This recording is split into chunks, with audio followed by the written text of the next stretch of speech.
Josué 5, verset 13. Comme Josué était près de Jéricho, il leva les yeux et regarda. Voici qu'un homme se tenait devant lui, son épée dégainée dans la main. Josué alla vers lui et lui dit, « Es-tu pour nous ou pour nos ennemis ?» Oui. Or, dans ma version, cet épisode de la parole commence par « Or ». Cet adverbe introductif d'un événement nouveau. Or, il arriva. Je ne sais pas ce qui va arriver dans ta vie. Je ne sais pas ce que le Seigneur te réserve. Mais nous savons qu'il a pour nous des projets de paix et non de malheur, pour nous donner un avenir fait d'espérance. Or, il arriva. Que va-t-il m'arriver demain, après-demain? Sans doute un heureux événement, comme dans le cas de Josué. Et c'est pour cette raison que nous portons ce message, une bienheureuse apparition. Voilà ce qui est arrivé à Josué. Or, il arriva comme Josué était près de Jéricho. Josué était dans les champs. Est-ce qu'il faisait nuit, je suppose, nous supposons qu'il faisait nuit. Et qu'il y est allé seul, en incursion, profitant du calme de la campagne, profitant du calme du soir, et profitant de la solitude. Et là, il se tint près de Jéricho. Et nous savons, à travers l'histoire, les annales, que Jéricho, plus tard, fut prise. Que les murs de Jéricho s'écroulèrent. Pourquoi parle-t-on des murs de Jéricho? Eh bien, parce que le roi de Jéricho et ses habitants se glorifiaient de leur fortification. C'était une ville fortifiée. Il y avait une grande muraille. Et ce qu'on pourrait dire aujourd'hui comme un bouclier antimissile. Jéricho avait donc un parapluie antimissile ou un dôme d'or contre les missiles. Et ils sont glorifiés. Parce que c'est une ville qui était réputée fermée ne quitte pas. Alors Josué, homme de foi, Josué, homme d'espérance, se trouve dans les champs, dans la nuit, parce qu'il était dans l'attente, parce qu'il voulait concevoir une stratégie d'attaque. Nous nous souvenons qu'à la mort de Moïse, c'est lui que Yahweh avait élevé comme le successeur de l'homme de Dieu qui parlait avec Élohim face à face. Et ce Josué, en tant que commandant de l'armée d'Israël, s'en est allé seul dans les champs, bien-aimés dans le Seigneur. Nous devons, les âmes qui sont pures, tout croyant qui est pur de cœur, doit aimer la solitude. Et lorsque nous apprécions la solitude, nous l'apprécions pourquoi? Eh bien, parce que c'est l'occasion précieuse qui nous permet justement de méditer sur, la foi. Méditer sur la parole, pas n'importe quelle parole, mais la parole d'Élohim en rapport avec notre situation. Et ça nous permet de nous nourrir, nous nourrissons notre foi par la méditation au sujet du Seigneur concernant le problème qui nous assaille. C'est important de nourrir sa foi. As-tu un problème de santé? Eh bien, recherche dans les Écritures les passages bibliques qui se rapportent à la guérison pour fortifier ta foi à ce sujet. Oui, quel que soit le domaine, la parole de Dieu est une réponse à ton problème. Ainsi, Josué était dans les champs pour méditer, parce qu'il avait un problème. Son problème, c'était Jéricho. Alors, il est allé méditer pour fortifier sa foi face au combat qui l'attendait et nourrir son espérance. Voilà ce que nous devons faire. Sinon, lorsque nous sommes en face d'un problème, eh bien, notre foi sera faible.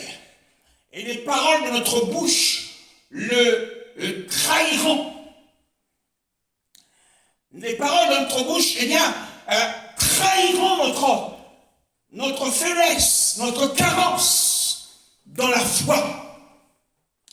Et c'est pourquoi il faut profiter de la solitude. Il faut aimer la solitude. Ceux qui apprécient la solitude, eh bien, ce sont ceux qui finalement, et puisse le Seigneur le vouloir, peuvent vivre la manifestation de la grâce, comme l'a vécu Josué. Josué était donc en prière. Josué était donc en méditation. Comme nous l'avons dit, il priait pour que le Seigneur le guide. Il priait pour que le Seigneur lui assure, le rassure d'une réussite éclatante. Voilà pourquoi il se trouvait là seul dans les champs. Il se trouvait là parce qu'il avait confiance en la protection divine. Parce que ce n'est pas facile de faire une incursion aux alentours d'une ville ennemie. Il pourrait y avoir des archers planqués quelque part, et qui seraient en mesure de nous envoyer des flèches. Mais il était là, il était confiant que le Seigneur le protège. Et nous devons l'avoir, cette confiance, quand nous sommes seuls. Et voyez-vous, la miséricorde divine, la gloire de Dieu, lui est apparue au moment où il était occupé à prier et à méditer. Voilà, c'est le chemin. Le chemin de la gloire passe par la prière et par la méditation. Voilà. Il était donc là parce qu'il voulait avoir une voie d'accès à la ville. La ville était fermée de toutes parts. Si vous lisez le chapitre suivant, la Bible le dit que la ville était fermée de toutes parts. Alors il était là, méditant sur une stratégie d'attaque et d'une voie d'accès à la ville, en même temps. Mais il était là aussi pour répondre son cœur. Bien-aimé dans le Seigneur, il est important de répondre son cœur. Quoi qu'il ait médité sur la stratégie d'attaque, mais ce Josué, qui était un novice dans le commandement d'Israël, il était sûrement désemparé. Il ne savait pas comment s'y prendre.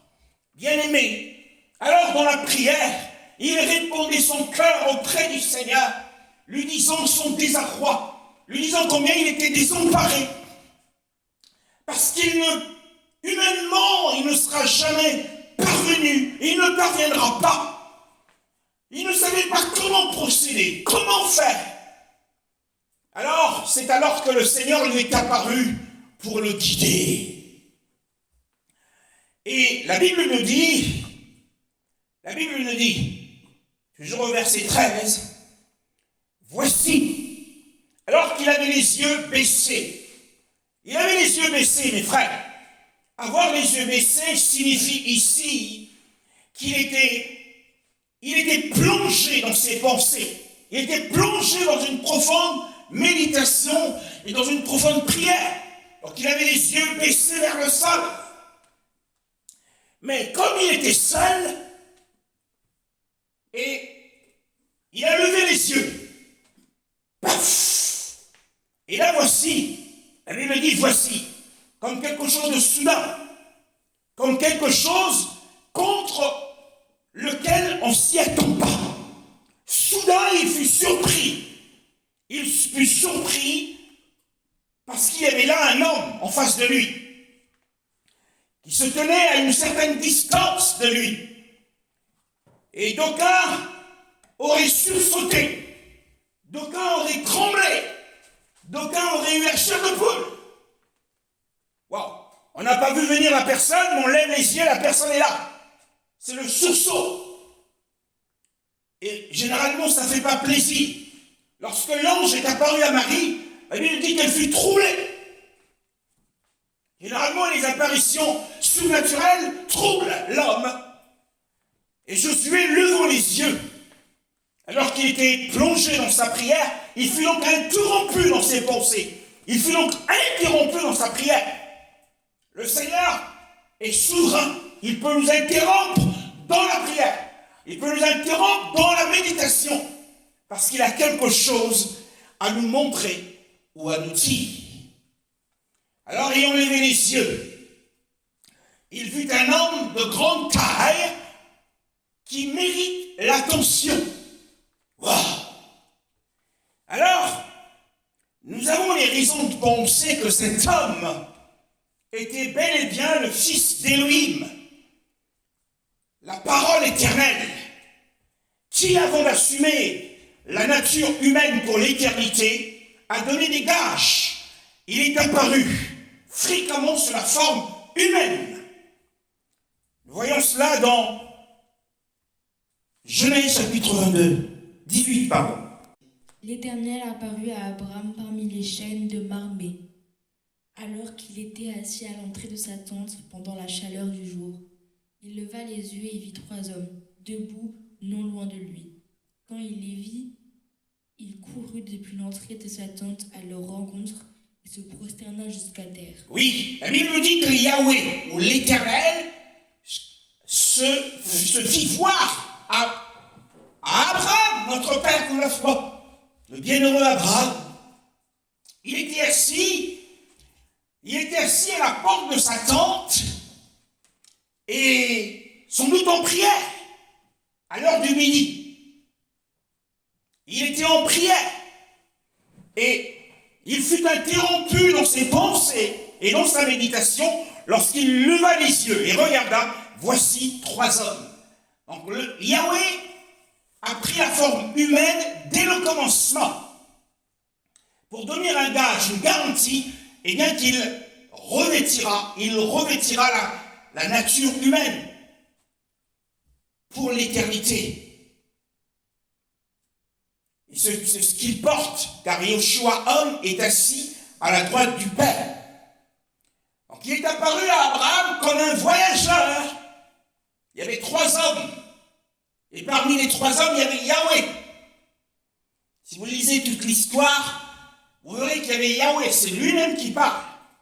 Et ce Yahweh n'est autre que Yeshua HaMashiach.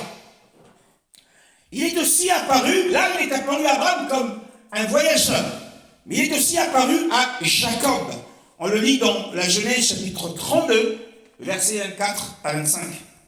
Jacob resta seul. C'est alors qu'un homme lutta avec lui jusqu'au lever de l'aurore.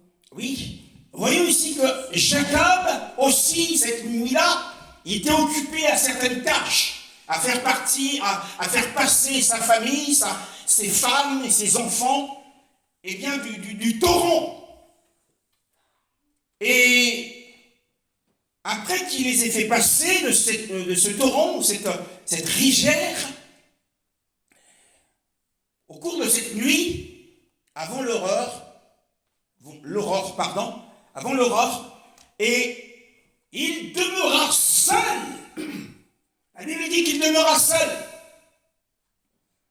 C'est de la solitude dont nous parlons. Il voulait profiter de cette solitude pour prier. Mon frère, tu as besoin bien souvent d'être seul avec le Seigneur. De parler au Seigneur et de parler aussi à ton propre cœur. Il était seul Et la Bible nous dit qu'un homme est apparu.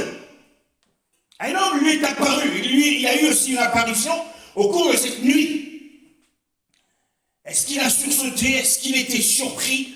Mais la Bible nous dit que cet homme, cet attaquant, vint et l'agressa et il le saisit. Et parce que cet homme le saisit, Jacob, en homme courageux, s'empara aussi de lui. Alors il y eut un affrontement, il y eut un combat singulier entre les deux hommes. Jacob était seul, il n'était pas secondé par ses serviteurs, ni par ses fils. Et il a dû lutter avec cet homme. Mais à la fin du combat, on ne sait pas combien de temps a duré ce conflit. Mais on suppose que ça a duré 1 heure ou 2. Puisque Jacob, pendant la nuit, était occupé à faire traverser sa famille du torrent. Et le reste de la nuit, il a lutté avec cet homme. Et dans Osée, chapitre 12, on nous parle de l'ange de la présence de Yahweh, qui était cet ange, qui était l'homme dont on parle ici. Et à la fin du combat, Jacob appela ce lieu du nom de Péniel, car j'ai vu Elohim face à face. Cet homme était Elohim dans un corps humain. Donc, Jacob a vu quelque chose, quelqu'un de corporel, de réel, de visible, tout comme Josué. Et donc, c'est bien le fils d'Elohim avec qui il avait lutté, et qui lui est apparu comme un combattant. Il lui est apparu comme un lutteur, comme un adversaire. Parce que la foi de l'homme, la foi du croyant, ce que sa foi désire, Yahweh se manifeste, il donne à son peuple, il sera pour son peuple ce que sa foi désire et attend. As-tu besoin de guérison? Il se manifestera à toi comme un médecin. Il est apparu à Jacob comme un adversaire, parce que Jacob devait rencontrer son frère qui le haïssait. Il est apparu à Abraham comme un voyageur, ainsi pour lui donner l'occasion d'exercer l'hospitalité et de recevoir en retour la bénédiction d'un Isaac. Et il est apparu à Josué comme un homme de guerre. Voyez-vous, lorsque nous retournons au texte de notre étude, c'est un homme de guerre qui apparaît à Josué. C'est un homme de guerre, car un homme qui avait son épée tirée, son épée dégainée à la main. C'est ainsi qu'il est apparu à Josué, en fonction de ce que Josué attendait. Nous avons dit qu'il était dans les champs, il était rempli d'espérance, car il était un homme de guerre. Alors Yahweh lui est apparu comme homme de guerre. Voyez-vous, hein, notre foi, ce qu'elle désire, ce qu'elle attend, eh bien, de cela dépendra la nature ou l'attribut d'Élohim dans sa manifestation. Comme nous l'avons dit, avez-vous besoin d'être orienté? Eh bien, il vous apparaîtra comme le bon berger, celui qui dirige et qui conduit. Et il a multiples facettes de manifestation. Alors, je ne sais pas ce que tu désires, je ne sais pas ce que tu attends, car il est le grand je suis, et à côté du grand je suis, on peut compléter ce dont on a besoin. Voyez-vous? Alors pourquoi son épée était-il dégainée? Eh bien, il a tiré son épée de son fourreau. C'est afin de justifier à Josué que la guerre qu'il était sur le point de mener contre Jéricho et ses habitants, que cette guerre venait bien du Seigneur. Quelquefois, nous nous posons des questions si ce que nous faisons vient du Seigneur ou pas. Et il suffit que nous soyons dans notre chemin du devoir. C'est ce qu'a fait Josué, il était sur le chemin du devoir. Il était sur le chemin de l'obéissance. La prière et la méditation sont les chemins qui nous sont proposés, ce sont les commandements du Seigneur. Nous devons méditer, nous devons prier. Alors c'est sur ce chemin qu'il a rencontré par rapport à son attente. Et pour ne pas qu'il se pose trop de questions, et en lui montrant l'épée, il a compris que le combat qu'il avait à mener venait du Seigneur. Eh bien, si le souverain du ciel et de la terre vient à dégainer son épée, cela signifie que la guerre est proclamée, bien-aimés, que nous sommes en guerre. Et cela autorise le serviteur à pouvoir faire la même chose. Alors, Josué pouvait mener cette guerre puisqu'il avait vu le souverain du ciel et de la terre dégainer son épée. Son épée est dégainée contre ses propres ennemis et contre les ennemis de son peuple que nous sommes. Et ce, depuis le commencement du monde. Depuis que Adam a chuté, dès qu'il est tombé, dès que l'homme est tombé dans le péché, alors l'inimitié a débuté entre le serpent ancien et la descendance de la femme. Alors cette épée est toujours dégainée, elle est toujours tirée, l'épée du Seigneur est tirée lorsqu'il était sur terre. Lorsqu'il chassait les démons, eh bien cela montre, et qu'il guérissait les malades, cela montre que son épée était dégainée contre les principautés, les puissances de ce monde des ténèbres. Et encore aujourd'hui, son épée est dégainée, bien aimée dans le Seigneur. Et le Seigneur avait donc autorisé à Josué de tuer. Il lui avait donc donné l'ordre de tuer. Et sa conscience pouvait être tranquille après avoir fait des massacres au nom du Seigneur. C'est ce qui était permis à l'époque. Mais plus maintenant. Nous, notre combat n'est pas charnel, mais il est spirituel. Nous ne devons pas nous battre contre les hommes physiquement. Ne faisons pas le diable ici. Alors cette épée, bien-aimée dans le Seigneur, elle ne sera jamais rengainée. Elle sera toujours dégainée. Il est assis à la droite du Père, mais il lui a été dit, assieds-toi à ma droite, jusqu'à ce que je fasse de tes ennemis tes marchepieds. Alors, mais que constatons-nous?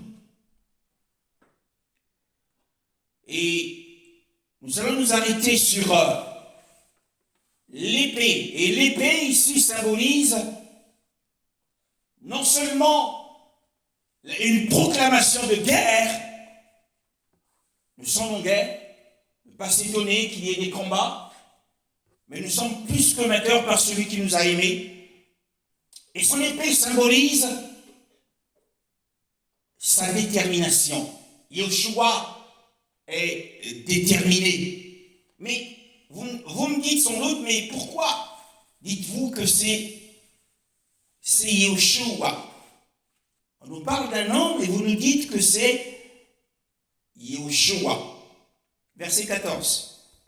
Il répondit, non, je suis le chef de l'armée de l'Éternel, j'arrive maintenant. Josué tomba le visage contre terre et adora et dit, que dit mon Seigneur à son serviteur? La Bible dit qu'il tomba contre terre et lui rendit les honneurs divins. Il l'adora. C'est les honneurs divins. Il lui rendit l'adoration qui est réservée à Elohim lui-même. Mais il ne refuse pas cette adoration. Mais en revanche, dans Apocalypse 19, le verset 10, nous lisons cet épisode de la vie du prophète. Je tombai à ses pieds pour l'adorer. Mais il me dit, garde-toi bien de le faire. Je suis ton compagnon de service et celui de tes frères et sœurs qui gardent le témoignage de Jésus. Adore Dieu, car le témoignage de Jésus est l'esprit de la prophétie. Voilà, nous voyons ici qu'un ange refuse l'adoration ou les honneurs divins que devait lui rendre l'apôtre Jean, le prophète Jean. Mais en revanche, lorsque Josué se prosterne devant cet homme ne lui dit pas « Ne m'adore pas, adore Dieu ». Pourquoi? Eh bien parce qu'il est Elohim lui-même. D'ailleurs, si nous retournons dans ce récit, parce que nous allons nous arrêter là aujourd'hui, nous irons étape par étape. Josué chapitre 5, ou plutôt le chapitre 6, et le verset 2. L'Éternel dit à Josué, regarde, je livre entre tes mains Jéricho et son roi, Voilà. ainsi que ses vaillants soldats. Yahweh ou l'Éternel dit à Josué, c'est la suite, si vous voulez, de l'entretien que Josué avait avec cet homme qui lui est apparu avec une épée dégainée. Il s'appelle Yahweh. Yahweh dit à Josué. Non seulement il accepte l'adoration de Josué, mais il se fait appeler Yahweh. Donc voyez-vous, et cet homme, c'est aussi celui que nous découvrons dans l'Apocalypse 12, le verset 7. Verset 7. Que lisons-nous donc au verset 7 12, 7. Il y eut alors une bataille dans le ciel. Michel et ses anges combattirent contre le dragon. Le dragon et ses anges combattirent aussi. Voilà. Donc l'homme qui est apparu à Josué, c'est Michel en français. Alors ce nom signifie celui qui est égal à Dieu. Celui qui est semblable à Dieu. Michel. C'est le prince du peuple du Seigneur. La Bible dit que Michel et ses anges. Il n'y a pas un autre ange dans le ciel qui est au-dessus des autres anges.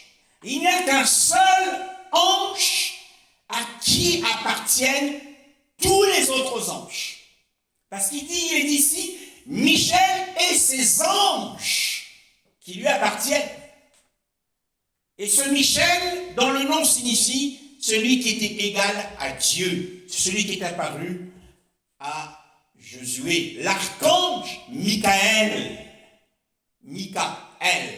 semblable à Dieu, mais autre que Yeshua HaMashiach. Parce que le Seigneur ne donnera jamais sa gloire à un ange créé. Cet ange Michaël est un ange incréé. Et c'est pour cette raison qu'il a battu et il a vaincu le diable. C'est à lui que revient toute la gloire. Et le Seigneur ne donne pas sa gloire à un ange créé pour qu'il batte le diable. Ce n'est autre que le Seigneur à qui doit être rendue toute la gloire, la louange, les actions de grâce, la puissance et la force. Donc voilà.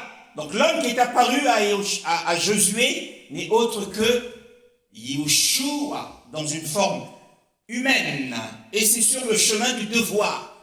Et donc nous vous invitons à aimer la solitude, à aimer la prière, et assurément le Seigneur vous apparaîtra et vous vivrez une heureuse apparition. Puisse le Seigneur, en cette semaine, nous apparaître selon que notre foi désire et l'attend. Nous l'attendons dans bien des domaines dans notre vie. Qu'il en soit ainsi au nom de Yeshua. Amen.